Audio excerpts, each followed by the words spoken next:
Hello students, welcome to your own channel science classes by Munjal sir. Students, आज हम पढ़ेंगे heating effect of electric current. तो चलिए देखते हैं heating effect of electric current. तो स्टूडेंट्स, काफ़ी कुछ आप लोग सीख चुके हैं। तो देखो, हम यहाँ पे एक वायर लेंगे, इस वायर में से एक इलेक्ट्रिक करंट को हम पास करेंगे।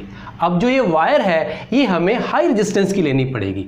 अगर हमने हीटिंग इफेक्ट देखना है तो इस वायर का, इस कंडक्टर का जो रेजिस्टेंस है वो हाई होना चाहिए। तो क्या होगा, जब ये इलेक्ट्रिक करंट इस वायर में से पास होगा, हाई रेजिस्टेंस ऑफ वायर में से पास होगा, तो क्या होगा, ये वायर जो है वो गर्म हो जाएगी, हॉट हो जाएगी और साथ में क्या प्रोड्यूस करेगी, हीट प्रोड्यूस करेगी। This is called heating effect of current. तो स्टूडेंट्स, इसको हम कैसे ले सकते हैं? When a current flows through a high resistance wire, the wire becomes hot and produces heat. This is called heating effect of electric current. अब ये heat कितनी पैदा होगी, इसके लिए साइंटिस्ट जाउल ने अपना एक लॉ दिया। तो वो फॉर्मूला क्या है? H is equal to I square RT। तो स्टूडेंट्स, ये जो फॉर्मूला साइंटिस्ट जाउल ने दिया था ये फेमस हो गया जाउल्स लॉ ऑफ हीटिंग। तो लास्ट ईयर 2018 के अंदर सीबीएसई बोर्ड 2018 के अंदर इसके ऊपर एक क्वेश्चन आया था, what do you mean by joules law of heating. तो इस फॉर्मूले को देख के आप जाउल्स लॉ ऑफ हीटिंग को भी एक्सप्लेन कर सकते हैं। तो कैसे करेंगे बेटा? देखो, हम ये जो हीट है इसको H से प्रोड्यूस करेंगे, यानी हीट एनर्जी को। अब ये जो है heat produced in a wire is directly proportional to square of current flowing through the conductor या flowing through the wire। यानी कि वायर में से जो करंट पास हो रहा है उसके स्क्वायर के डायरेक्टली प्रोपोर्शनल होती है। यानी किसी फॉर्मूले को देख के आपने जाउल्स लॉ ऑफ हीटिंग को एक्सप्लेन कर देना है। फिर क्या लिख सकते हैं? The heat produced in a wire is directly proportional to the resistance of the wire. यानी जितना रेजिस्टेंस ज्यादा होगा उतनी हीट भी ज्यादा होगी। और क्या बता सकते हैं? H, heat produced in a wire is directly proportional to time for which the current flows through the conductor। तो बेटा ये है joules law of heating. Joules law of heating H is equal to I square RT। इसका derivation हम देखते हैं। तो इसके लिए हमें कुछ लेट करना पड़ेगा। तो हम क्या लेट कर रहे हैं बेटा? हम लेट ये कर रहे हैं, let current I flowing through a wire of resistance R। ठीक है, this wire has potential difference V across its terminals and we are assuming that in time t charge Q flows through the wire। ये सब हमने मान लिया कि जो current I flow कर रहा है जिस वायर में से उसका रेजिस्टेंस R है और इसके टर्मिनल्स पे जो पोटेंशियल डिफरेंस है वो V है और T टाइम के अंदर जो है Q चार्जेस जो है फ्लो कर रहे हैं। ठीक है, जब Q चार्जेस जो हैं T टाइम के अंदर अंडर पोटेंशियल डिफरेंस V जो है अगर ये मूव करेंगे चार्ज तो कितना वर्क डन होगा, इसके लिए हमें फॉर्मूला पता है। तो बेटा जिनको नहीं पता, जिन्होंने वीडियो नहीं देखी तो वो देख लें। पोटेंशियल डिफरेंस की जो डेफिनेशन है वहां से हम V is equal to work done in moving unit charge, तो वहां से हम W का फॉर्मूला निकाल सकते हैं V इंटू Q। तो हम यहाँ पे एक स्टेटमेंट लिख सकते हैं, when Q charges moves under potential difference V, the work done will be। तो वर्क डन क्या होगा? W is equal to V into Q। ये हमारी फर्स्ट इक्वेशन मिल गई। ओके, अब हमें क्या है कि V और Q की वैल्यू बनानी है। ठीक है, तो वो कैसे बनाएंगे? पहले हम देखेंगे we know the current flowing through the conductor I will be। तो I का फॉर्मूला क्या होता है बेटा? I is equal to Q by T। तो यहां से हम क्या बना लेंगे? Q की वैल्यू फाइंड कर लेंगे I इंटू T। तो ये हमारी सेकेंड इक्वेशन बन जाएगी। फिर क्या है? We know Ohm's law. तो ओम्स लॉ से हम क्या फाइंड करेंगे? V by I is equal to R। ये ओम्स लॉ होता है और हम V की वैल्यू फाइंड कर लेंगे IR। तो ये हमारी थर्ड इक्वेशन आपको मिल गई। अब क्या करना है? Put the value of Q and V in equation 1। तो 1 के अंदर हम ये वैल्यू पुट कर देंगे, W is equal to V। तो V की वैल्यू क्या है बेटा? IR इंटू Q की वैल्यू क्या है बेटा? IT। तो अब ये क्या बन गया? I square RT। लेकिन अभी यहाँ पे क्या है? W। तो W क्या है बेटा, वर्क डन है। तो जितना वर्क डन हम करते हैं उतना वर्क डन करने के लिए हमें सेम अमाउंट में एनर्जी की भी जरूरत होती है। तो हम इसको क्या लिख सकते हैं, we need same amount of energy to work done W। तो ये हम क्या करेंगे, यहां पे हम W इज इक्वल टू लिख सकते हैं E is equal to I square RT। अब जो ये एनर्जी है हम ये एज्यूम कर रहे हैं कि ये एनर्जी कन्वर्ट हो जाएगी हीट के अंदर, तो उसको हम हीट एनर्जी लिख देंगे। तो यहीं पे हम और लिख के H is equal to I square RT। तो ये हमारा फॉर्मूला हीट प्रोड्यूसिंग फॉर्मूला बन गया है, जूल्स ऑफ हीटिंग। स्टूडेंट्स अब हम बात करेंगे एप्लीकेशंस की, यानी कि uses of heating effect of electric current. यानी कि जो हमने पढ़ा है heating effect of electric current, उसका जनरल लाइफ में हमें क्या फायदा हुआ। तो स्टूडेंट्स बहुत सारे फायदे हुए। तो heating effect of electric current के बेस पे हीटिंग एलिमेंट बनाया गया। अब हीटिंग एलिमेंट को देख के या उनके बेस पे बहुत सारे इलेक्ट्रिकल अप्लायंसेस की डिस्कवरी हुई, उनका इन्वेंशन हुआ। तो आपने देखा होगा electric cattle, toaster, electric iron जिसको हम प्रेस बोलते हैं, गीजर, ओवन, हीटर या इमर्शन रोड, यानी कि ये सारे के सारे इलेक्ट्रिकल अप्लायंस जहां पे हम इलेक्ट्रिसिटी को हीट एनर्जी में कन्वर्ट करके उनका हम यूज करते हैं, हमारी डेली लाइफ में वो काम आते हैं।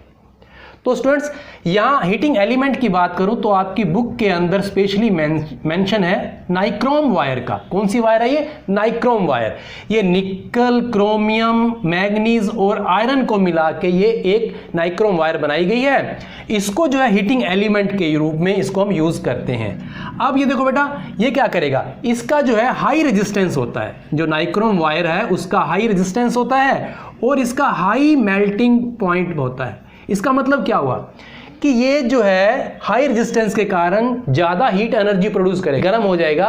तो गर्म होने के बाद ये टूट ना जाए, सर्किट को ब्रेक ना कर दे, कंटिन्यू हमें हीट देता रहे, इसके लिए ये हाई मेल्टिंग पॉइंट होना चाहिए इसका, ये टूटना नहीं चाहिए। ठीक है, तो ये नाइक्रोम वायर का इन डिफरेंट अप्लायंसेस के अंदर यूज हुआ। ठीक है, तो ये इसका यूज हो गया, हमारा बेनिफिट हो गया। उसके बाद बल्ब फिलामेंट, इसका भी बहुत बड़ा यूज हुआ। लाइटिंग के लिए बल्ब की इन्वेंशन हुई तो उसके अंदर जो फिलामेंट बना ये टंगस्टन वायर का, कौन सी वायर थी ये, टंगस्टन फिलामेंट था ये।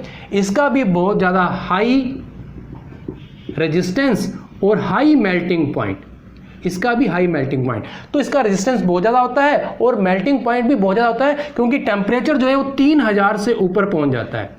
तो इतने ज़्यादा टेम्परेचर पे क्या होता है कि जो हीट एनर्जी है वो लाइट भी देने लग जाती है। तो हीट एनर्जी साथ में लाइट एनर्जी में भी कन्वर्ट हो जाती है, तो हमें ये रोशनी मिल जाती है। ठीक है स्टूडेंट, तो जो बल्ब फिलामेंट था उसका भी हमारी डेली लाइफ में यूज हुआ, ये भी फायदा हुआ इसका heating effect of electric current का। उसके बाद है फ्यूज वायर। तो आपने बेटा बहुत सारे फ्यूज के बारे में सुना होगा।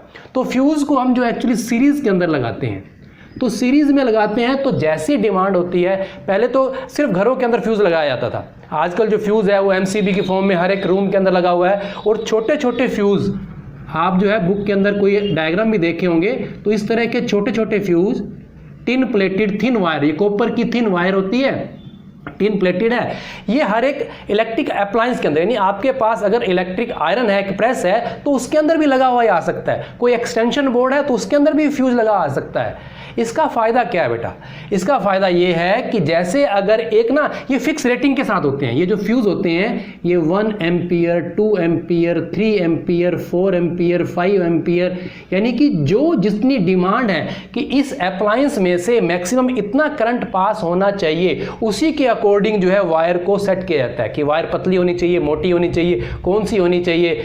तो उसके अकॉर्डिंग ये फ्यूज वायर लगाया जाता है कि अगर इससे फिक्स या डिजायर्ड करंट से ज़्यादा पास होते ही ये क्या हो जाएगा, मेल्ट हो जाएगा, मेल्ट होकर ये सर्किट को ब्रेक कर देगा, तो ये हमारे उस अप्लायंस की सेफ्टी कर देगा, उसको प्रिवेंट कर देगा। इसी तरह से हमारे घरों के अंदर जो वायरिंग की होती है वहाँ पे भी फ्यूज वायर जो है लगी होती है, उसका भी यही काम है कि एक फिक्स करंट से ज़्यादा जब करंट फ्लो करेगा तो ये मेल्ट होकर टूट जाएगा और ये सर्किट को ब्रेक कर देगा, तो हमारे जो हाउस होल्ड वायरिंग है उसकी सेफ्टी कर देगा। ठीक है स्टूडेंट्स, तो इन बातों को ध्यान में रखते हुए तो जो फ्यूज वायर होती है उसका जो रेजिस्टेंस है वो लो होता है, लो रेजिस्टेंस, क्योंकि ये सीरीज में लगा होता है तो सर करंट को फ्लो करने देना है, लो रेजिस्टेंस। साथ में इसका जो मेल्टिंग पॉइंट है वो भी नीड के अकॉर्डिंग जो है वो सेट किया जाता है, कम ज़्यादा, तो मेल्टिंग पॉइंट भी लो होता है कि थोड़ा सा भी ज़्यादा करंट फ्लो करे तो ये ब्रेक हो जाए। ठीक है, तो इसी के बेस पे, इसके एप्लीकेशन के बेस पे फ्यूज वायर पे लास्ट ईयर 2020 के अंदर जो है सीबीएसई में क्वेश्चन आया था, वो क्वेश्चन मैं आपको यहाँ पे करवा देता हूँ, तो इसका यूज जो है वो ज़्यादा समझ में आ जाएगा। तो देखते हैं स्टूडेंट्स, ये क्वेश्चन है सीबीएसई 2020 का। An electric iron of 1 kilowatt is operated at 220 volt. Find which of the following fuses that respectively rated at 1 ampere, 3 ampere and 5 ampere can be used in it. तो question क्या है उसके according मैं आपको बता देता हूं कि एक इलेक्ट्रिक आयरन है, एक प्रेस है जिसकी रेटिंग जो है 1 किलोवाट यानी कि 1000 वोल्ट है, उसको हमने 220 वोल्ट के पोटेंशियल डिफरेंस पे चलाना है। अब उसके अंदर एक हमने फ्यूज़ लगाना है, उसकी सेफ्टी पर्पज़ के लिए एक फ्यूज़ लगाना है। तो वो हमारे पास 3 फ्यूजेज हैं, 1 एम्पियर का, 3 एम्पियर का और 5 एम्पियर का। तो इसके लिए सूटेड कौन सा रहेगा, कौन सा सही रहेगा, उसमें से सिलेक्ट करना है। तो इसके आंसर के लिए आपको पता है कि फ्यूज़ हम जो है लगाते हैं सेफ्टी पर्पज़ के लिए लगाते हैं। तो इसकी रेटिंग के अकॉर्डिंग ये सर्किट में से कितने इलेक्ट्रिक करंट को ड्रॉ करेगी, कितने करंट को ये खींचेगी, ठीक है। तो उसके अकॉर्डिंग हमने यहाँ पर फ्यूज़ को सिलेक्ट करना है। तो सबसे पहले हम फाइंड करेंगे ये कितना करंट ड्रॉ करेगी, फिर हम देखते हैं कि ये कौन सा सूट करेगा इसको फ्यूज़। तो देखो बेटा, गिवन के अंदर सबसे पहले देखो क्या दिया, 1 किलोवाट। तो किलोवाट देखते ही आपने बता देना है कि ये क्या दिया हुआ है, पावर दी हुई है। तो पावर इज गिवन 1 किलोवाट। तो हम इसको कन्वर्ट कर लेंगे ऐसा यूनिट में, तो इसी को हम लिख सकते हैं 1000 वोल्ट, ठीक है। उसके बाद दिया हुआ आपको V, पोटेंशियल डिफरेंस 220 वोल्ट। हमें अभी क्या फाइंड करना है, करंट फाइंड करते ही हमें पता चलेगा कि कौन सा यहाँ पे फ्यूज लगाना है। तो यहाँ पे I is equal to question mark. आप देखो बेटा, PVI से एक फॉर्मूला बनता है पावर का, P is equal to V into I. तो यहाँ पे हम I को फाइंड कर सकते हैं P अपॉन V। तो P की वैल्यू पुट कर दो, कितना है 1000, V कितना है 220। तो इसका आंसर क्या आना चाहिए, इसका आंसर लगभग आपका आ जाएगा 4.54 एम्पियर। तो बेटा इसको देख के हम क्या बताएंगे बेटा, देखो अगर आप उस इलेक्ट्रिक आयरन के अंदर 1 एम्पियर का फ्यूज लगा दोगे तो करंट कितना पास होना है 4.5। इसका मतलब करंट किसके लिए लगाया जाता है, सेफ्टी के लिए। यानी कि एक जो लिमिट को जैसे ही क्रॉस करेगा करंट तो ये मेल्ट होके टूट जाएगा, तो ये यहाँ पे काम नहीं करेगा। फिर अगर हम 3 एम्पियर का लगा देंगे तब भी मैक्सिमम लिमिट जो है इसकी वो क्रॉस हो जाएगी, 4.5 ज़्यादा करंट पास होगा तो ये मेल्ट हो जाएगा।